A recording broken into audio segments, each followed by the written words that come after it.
La Sociedad Española de Radiodifusión presenta... Ser... ¡Viva la radio! Podcast. Siempre. No entiendo por qué te marchaste de París. La trastienda Si aquel día era el más gris. de un festival 4 noches sin dormir. en la SER. No entiendo por qué nadie nos pasó hachís cuando entramos en el FIB. 20 años y un desliz. No entiendo por qué. Que alguien haya llegado a citar un festival de música en una de sus canciones nos da 2 pistas. Una, que ha sido importante en la vida del artista en cuestión, que ya es un éxito que tu público esté contento.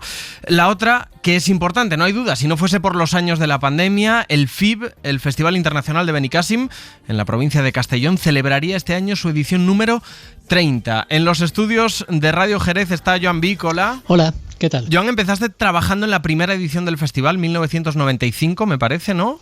Correcto. Y en la barra más alejada del escenario principal, aunque te despediste ya en 2019 como codirector. Vaya progreso, ¿eh? Bueno, no fue tanto progreso como perseverancia. Pues era el único que aguantaba tantos años y entonces ya pues un estatus un poco de veterano te llevaba a que la gente te escuchara. O sea, básicamente es eso, tampoco es no es el sueño americano. Hoy en La Trastienda hablamos de festivales y nos hemos traído a alguien que ha pasado media vida trabajando en uno de los más importantes de nuestro país. Lo ha escrito todo, las mejores anécdotas del FIB en el libro Aquí vivía yo, de Libros del Cao. El FIB ha sido un festival muy diferente, muy icónico. Teníais hasta un periódico, un diario que imprimíais las 3 o 4 jornadas que duraba el festival. ¿Cómo nace eso del FIBer? Que a los periodistas nos parece lo más, que fueseis capaces de imprimir un periódico a diario. Bueno, intentaré contarlo lo mejor que pueda, porque en ese momento yo no tomaba esas decisiones, pero bueno, estaba ahí, lo veía.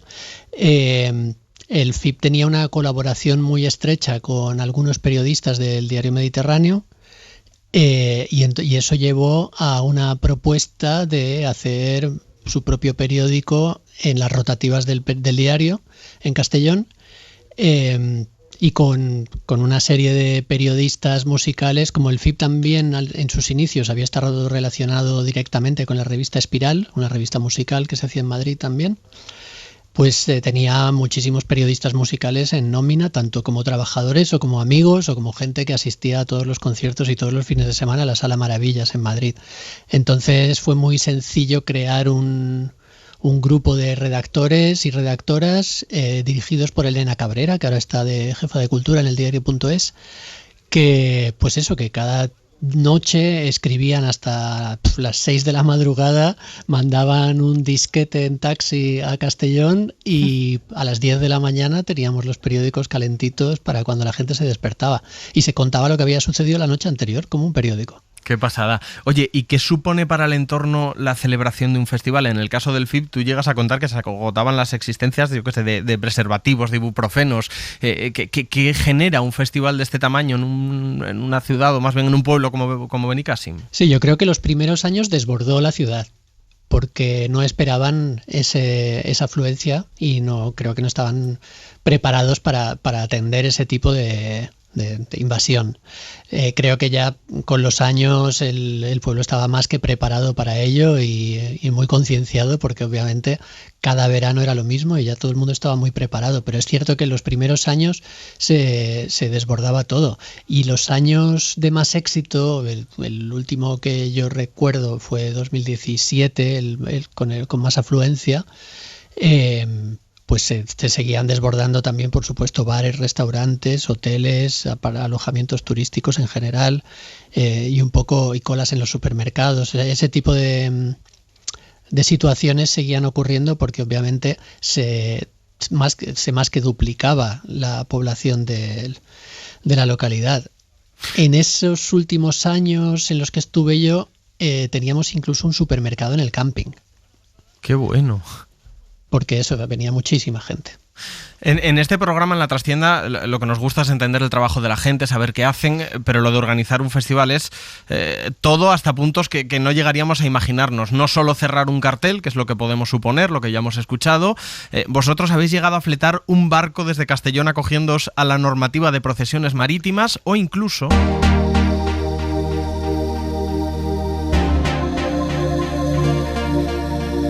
También os ha tocado lidiar con las drogas. Teníais que saber por lo menos a quién podían acudir los artistas que sí o sí iban a consumir, ¿no? Bueno, no es que tuviéramos que saberlo, pero siempre es preferible estar informado de las cosas que suceden en la vida. Entonces sabíamos, bueno, todo el mundo sabe que no todos los artistas, por supuesto, ni mucho menos, ni todo el público, pero hay gente que consume drogas pues por las noches, cuando salen de fiesta. Y bueno, y en ese sentido, algunos de nosotros, no todo el mundo, o sea, pues sabíamos dónde debíamos decirles que era lo más adecuado para que no acabaran.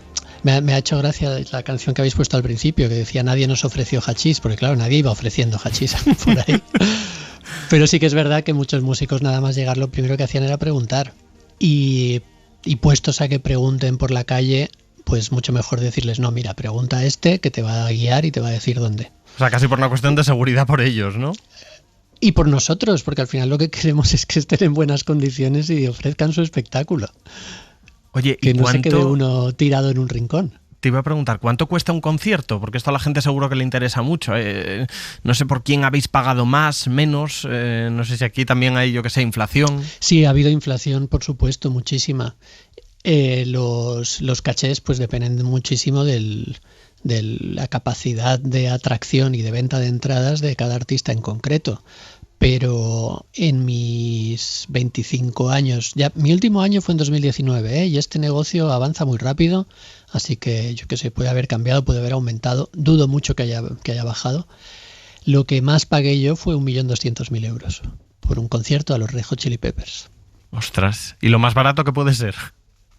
Pues lo más barato, un grupo local o un grupo que solamente tiene algunas demos y ha sacado un primer single, y pues lo mínimo que pagábamos nosotros era 800 euros. Sí que hay diferencias.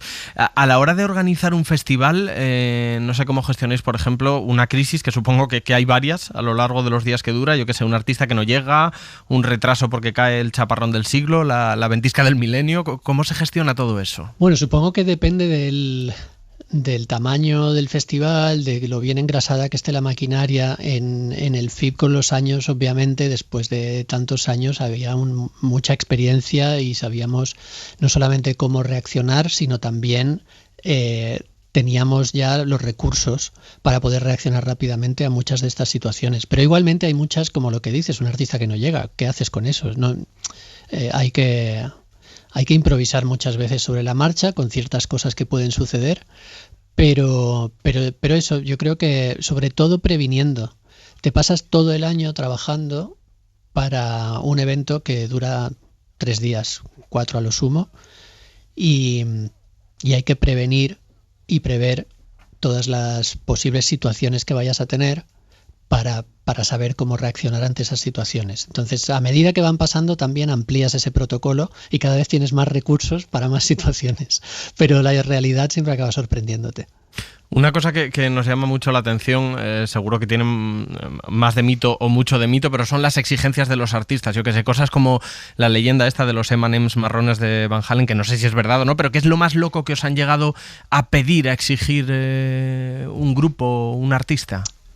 Yo ahí siento ser aburrido, pero no tengo mucho que contar, porque creo que también esa leyenda viene de los años 70, de un momento mucho más loco y desorganizado, y posiblemente de los 80, pero creo que todo este negocio se ha profesionalizado mucho, y en general la gente, es verdad que algunos riders son muy exigentes y algunos exigen cosas relativamente excéntricas, pero tampoco diría nada loco.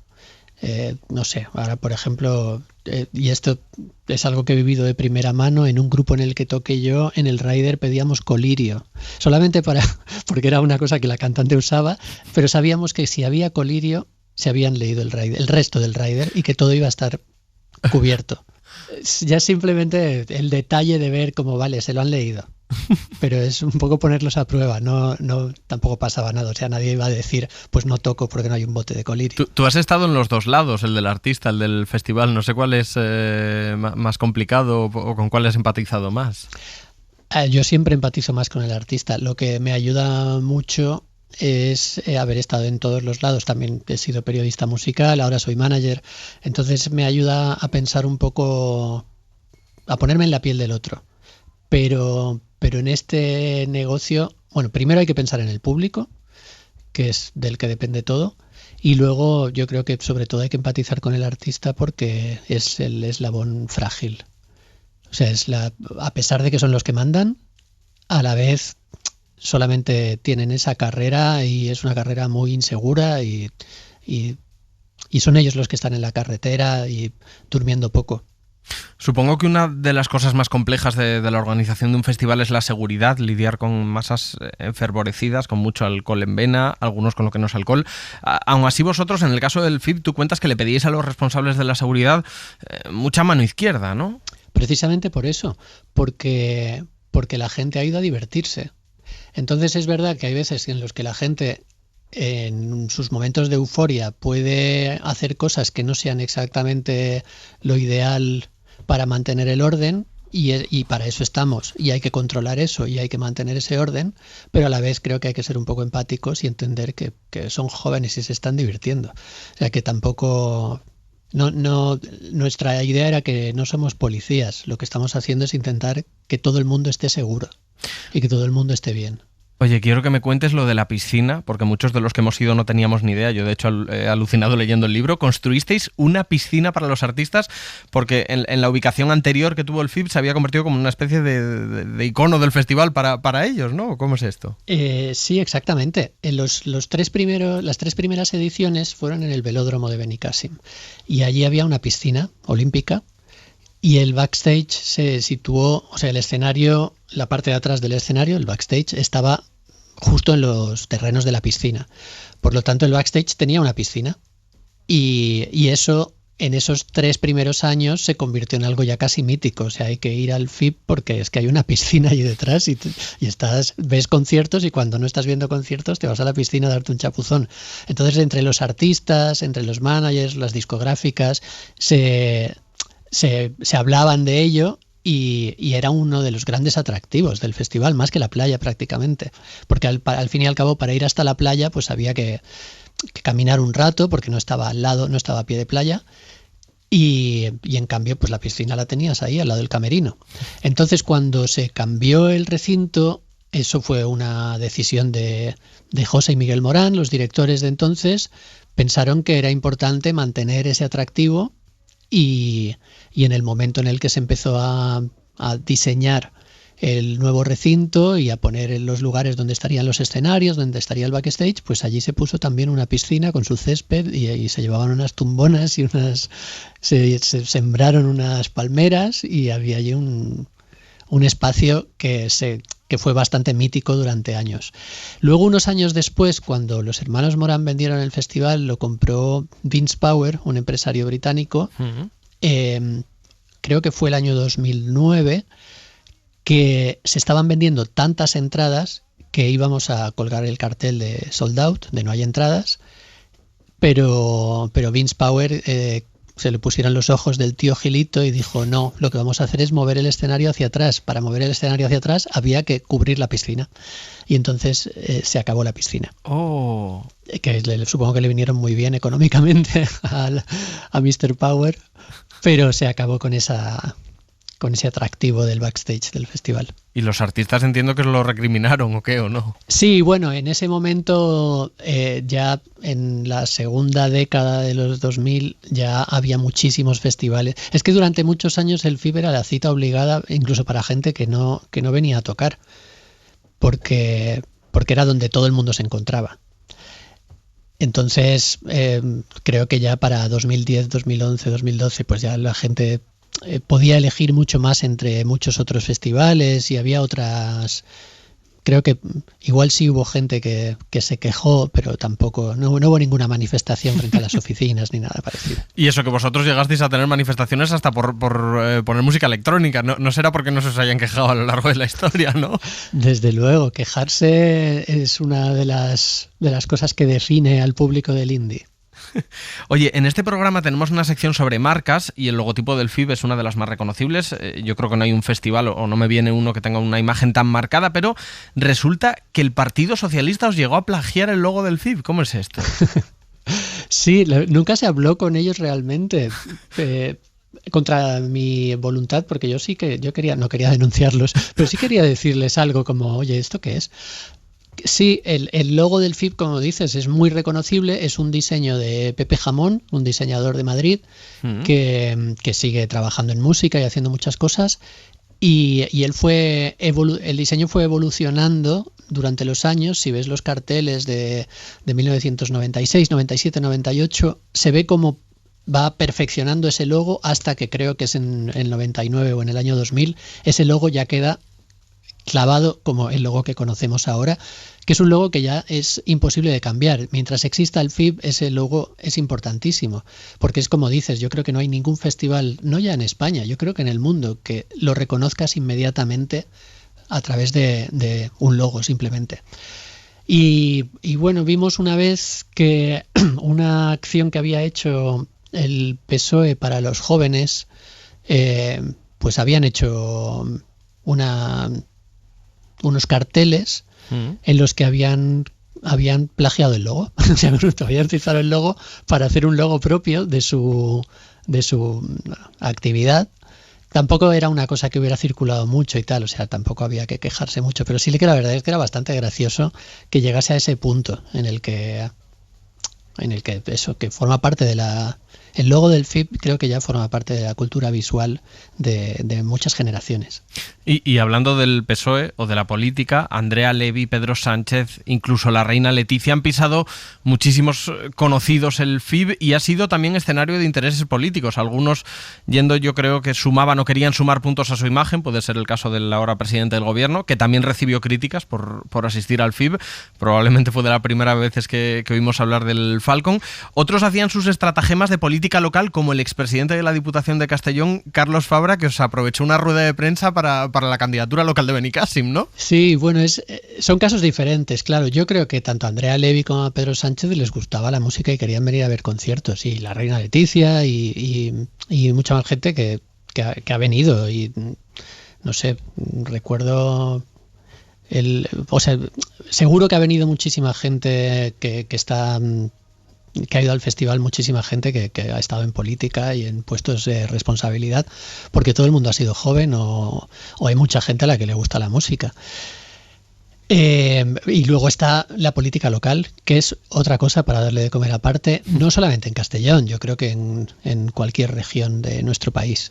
Y en la política local, el FIB, y luego ya no solo el FIB, sino los festivales de la región en general, creo que han sido campo de batalla para los partidos políticos y en muchos casos para sus estratagemas y sus bajezas. Pasamos de la política al deporte. Eurocopa Alemania 2024. Porque hemos tenido un verano de muchísimo deporte, estamos ahora con los Juegos Olímpicos, hemos disfrutado de la Eurocopa aquí en la SER. En el FIB teníais vuestra propia Eurocopa, podríamos decir, Eurocopa anual, eso sí. Cuéntame cómo nace el Escocia-España, cuánto dura, no sé si los actuales propietarios lo siguen organizando, si sabes algo de eso. No lo sé, no lo creo, pero la verdad es que no lo sé. El concierto, o sea, el primer partido de fútbol empezó, creo que el año 2001, con eso, unos artistas escoceses que después de que les hiciera una entrevista unos periodistas locales les propusieron jugar un partidillo, una pachanga, y la explanada más cercana era el espacio que había enfrente del escenario principal. El festival todavía no estaba abierto, el público no había entrado y entonces había una gran explanada en la que pusieron pues 2 bolsas como portería, igual que en el patio del colegio. Y hicieron un partido, miembros de Belán Sebastián, de Mogwai, no sé si de delegados, varios miembros de grupos escoceses de Glasgow, contra periodistas y fancineros. En realidad eran gente que hacía fanzines, eran miembros del underground de la prensa. Ese partido fue muy divertido. Y al año siguiente volvieron Belaán Sebastian otra vez, y el manager de Belaán Sebastian, yo estaba hablando con él sobre la retransmisión de su actuación, que era lo que yo gestionaba en esa época, y me dijo, ¿este año hay partido? Y le dije, hombre, si quieres lo montamos mejor. Y me dijo, sí, venga, vamos a hacerlo. Y entonces en el hotel donde yo me hospedaba ese año había tenía su propio campo de fútbol. Entonces reservé ese campo de fútbol, hablé con Miguel Morán y José Morán, los directores del festival, y les pedí que nos pusieran unos runners para los artistas que iban a actuar, y avisé otra vez a los mismos periodistas que habían ido el año anterior. Lo que pasa es que ese año también avisé a Elena Cabrera, directora del FIBER, para que viniera con un fotógrafo para hacer una reseña del partido. Eso salió en el FIBER al día siguiente, y como se habló muchísimo de ello, para el año siguiente Miguel y José Morán decidieron hacer el partido ya como algo oficial realmente, con una paella popular y con muchos periodistas de Radio 3, de Rock Deluxe, de Mundo Sonoro, de medios mucho más importantes, y abierto no solamente a este grupúsculo escocés, sino a todos los artistas que quisieran actuar, y entonces era artistas contra periodistas. Eso se hizo durante bastantes años. Se hacían equipaciones para ese día con el logo del festival, equipaciones futbolísticas que se daban con los 2 colores de cada equipo. Ya teníamos árbitros de primera división. Yo jugué un partido con Marcos Sena. Ha habido ha jugado mucha gente también. Se hizo muchos acuerdos con el Villarreal, por ejemplo. Y bueno, el último año que yo puedo constatar es 2019. Desde entonces es que yo no he vuelto a Benicàssim. Bueno, ¿No volví a presentar el libro, cuando salió el libro, me hizo mucha ilusión. Pero al festival no he vuelto. Ostras, ¿y no te lo planteas o te da cosilla o qué? No, yo tengo 52 años. Bueno, hombre, hay gente de 52 años ahí en el FIB un montón, no me digas. Sí, posiblemente, pero no sé, tendrán otra energía. No sé, yo estuve 25 años trabajando allí y yendo todos los veranos, 25 años seguidos, y los 10 o 12 últimos años siempre decía que iba a ser el último. Y no lo era porque me gustaba y porque era un buen trabajo y porque también era muy frívolo dejar un buen trabajo, pero cuando se acabó, en realidad fue como un alivio. No por Benicàssim, Dios me libre, qué gran localidad y qué buena gente, ni por el festival, pero creo que el trabajo que yo hacía y el festival en sí, es mucho mejor tener 20, 30 años que tener 52. ¿Crees que ocurrirá algún día que de repente un verano dirás, venga, me voy al FIB? Bueno, yo ahora soy manager de artistas. Si me contratan a 3, voy. Si me contratan solo a 1, no, porque entonces me voy a gastar todo lo que gano en mi viaje y en mi hotel y tampoco me vale la pena. Pero si me contratan a 3, creo que iré. Vale, tenemos que hablarlo con los nuevos dueños del FIB. A ver, hoy te hemos traído a la SER y tenemos una radio musical que nació siendo un programa de la SER.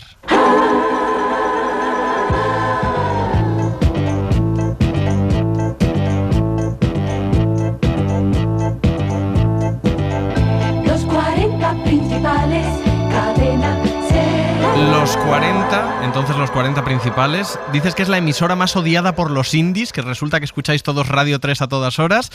Eso sí, hubo algún momento en el que los 40 llegó a patrocinar al FIB y tú mismo reconoces que durante una temporada vuestro programa favorito lo emitían los 40, o sea que tenéis ahí un poco una relación de amor-odio, ¿o qué? Sí, a ver, y yo creo que todos los de mi generación crecimos escuchando los 40, o sea que tampoco... O sea, estaba de moda criticarlo, ¿o qué? Claro, hay que matar al padre. Y yo creo que todas las generaciones tienen que matar al padre y luego cuando ya esa generación, como nos está pasando, somos los padres, ahora que nos quieren matar a nosotros los que vienen detrás, pues vemos lo bueno que tenían los anteriores y en realidad obviamente los 40 tenían cosas muy buenas. Ahora escucháis los 40 Classic, entonces. No, yo sigo siendo fiel a Radio 3, no es por quitaros a vosotros el mérito, pero bueno, yo sigo escuchando, soy fiel. Te tengo que preguntar si el FIB ya no es lo que era, ya sé que odias esta frase, que nadie es lo que era, pero el FIB ha tenido un público, lo decíamos antes, que siempre ha sido muy exigente, que llegaron a haceros una sentada cuando introdujisteis la música electrónica, la colonización guiri también fue muy criticada, quizás sin ella nunca habríais llevado a Amy Winehouse, a Benny Cassin, pero bueno, tú de hecho defiendes bastante al público inglés.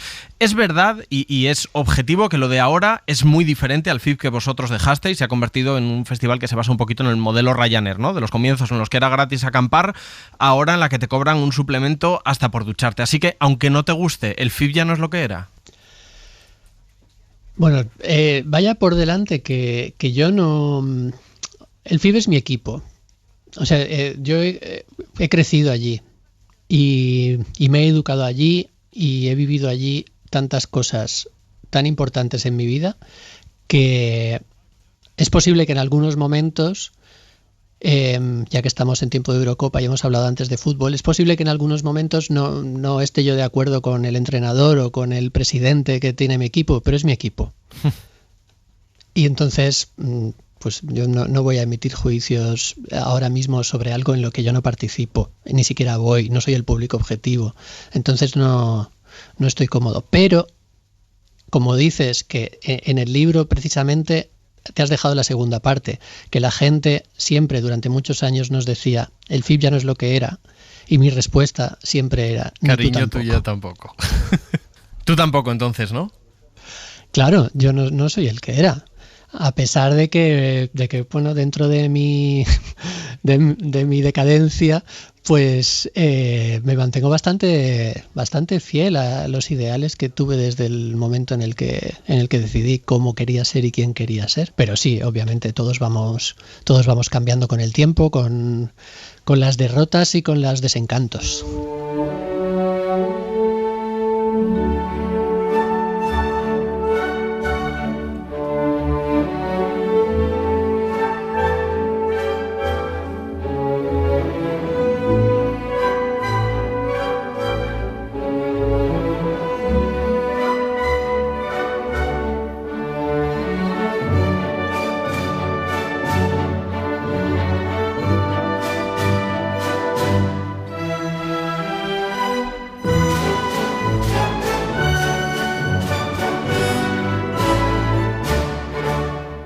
Los oyentes que hayan estado en el FIB no, pero los que nunca hayan visitado el festival seguramente están alucinando, porque estamos escuchando El Danubio Azul de Johann Strauss. Cualquiera diría que uno de los grandes festivales del verano de nuestro país cierra todos los años así.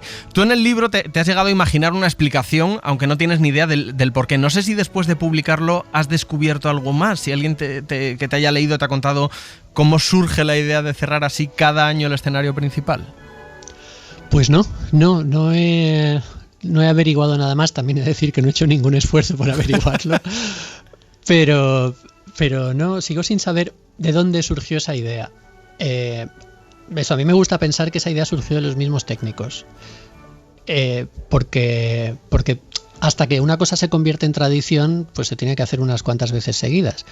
Entonces la primera vez, no recuerdo cuál fue, pero sí recuerdo que era una cosa que era ya de toda la vida y desde siempre, y que ya todo el mundo la hacía sin saber por qué se hacía, pero sí sabía por qué la hacíamos. O sea, no sabíamos cuándo había empezado aquello, pero sabíamos por qué lo hacíamos, que era como era una mezcla de despedida previa, porque todavía quedaban 3 o 4 horas de festival, a la gente que había estado allí 4 días participando del evento y de la celebración, y también un agradecimiento a todos los técnicos y todo el personal de escenario y de montaje y desmontaje que hace todo eso posible. Y ese momento en el que todo el personal de escenario y los técnicos de montaje y desmontaje salían a saludar mientras sonaba este vals, a mí me sigue poniendo la piel de gallina, la verdad.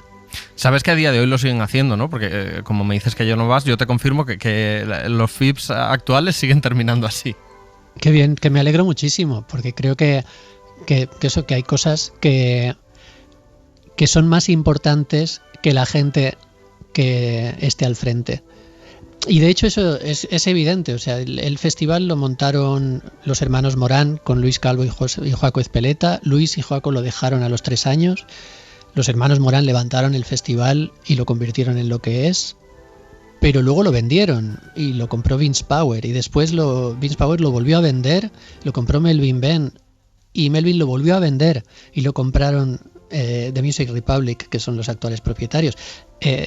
Y el festival seguía manteniendo muchas de sus características, entre ellas ese logo tan reconocible o, por ejemplo, esta costumbre de acabar con el vals. Yo creo que esas cosas, si Music Republic acaba vendiendo el festival y luego se lo compra otra empresa, y creo que si mantiene un poco esa personalidad, pues tendrá épocas mejores o peores, o que nos gusten más o menos a algunos, dependiendo de los gustos que tengamos, pero mantendrá esa esencia. Joan Vich, autor de Aquí vivía yo, editado por Libros del Cao, libro recomendadísimo para los amantes de la música, de las anécdotas, para quien quiera pasar un buen rato este verano, también para los nostálgicos. Joan, muchísimas gracias. Muchas gracias, qué bien. No sabía que iba a ser tanto sobre el libro, pensaba que íbamos a hablar así de festivales en general y me daba mucha pereza. Nos ha servido para todo, nos ha servido para todo. Qué bien. Un abrazo. Gracias. Para no perderte ningún episodio, síguenos en la aplicación o la web de la SER, Podium Podcast o tu plataforma de audio favorita. La Trastienda. Julio Guerra.